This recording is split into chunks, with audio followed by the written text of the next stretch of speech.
Harry didn't hear the blast at first. It arrived as silence. Phones stopped ringing. Invitations disappeared.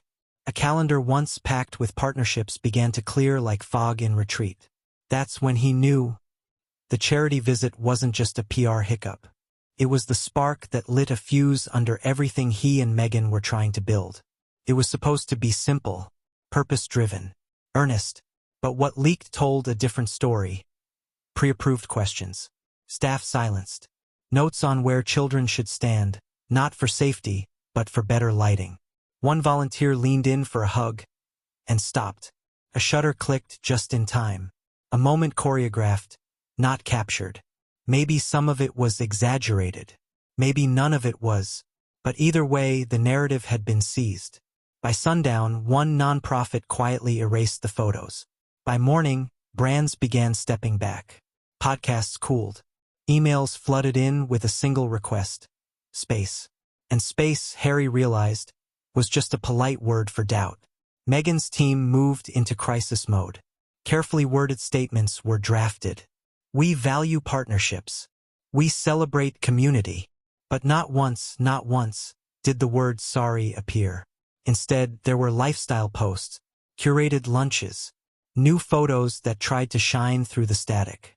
But static doesn't fade when the story's gone viral. It multiplies. The internet loves a narrative. And now they had won performance over purpose, image over intent.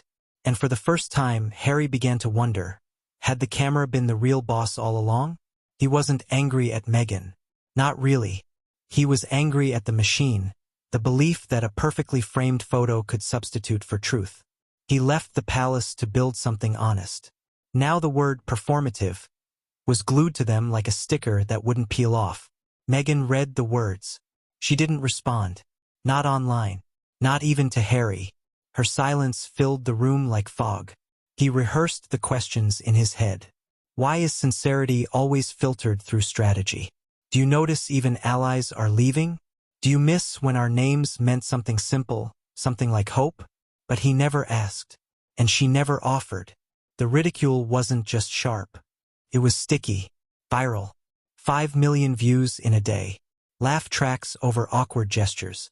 Elevator music over paused hugs. And always Harry's name beside hers, even when he wasn't there. Harry tried to change the story the only way he knew how, quietly.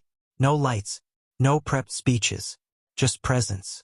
And when the images leaked, the contrast was impossible to ignore. Harry, tearful, real. Meghan, polished, distant. The story wrote itself. Advisors begged for vulnerability. An unfiltered video. A moment of honesty. Meghan refused. That's what they want, she said. I'm not giving them that satisfaction.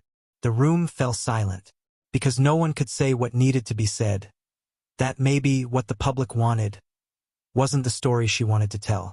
One by one, the pillars of their brand began to crumble. The documentary deal? Delayed. A keynote at an education charity? Cancelled. Even supporters were whispering, it just doesn't feel authentic anymore. He wanted to speak, to bridge the growing void between public and private. But fear held him back. The royal family, once distant, now quietly watched from afar. And this time, Harry couldn't deny that some of their warnings had been right. Meghan whispered once, barely audible, "Do you think they're right?" He didn't answer. She didn't ask again. The camera had once been their tool, their power, their freedom. Now it felt like a searchlight, and no amount of control could put the story back in their hands. When image becomes strategy, authenticity is the price.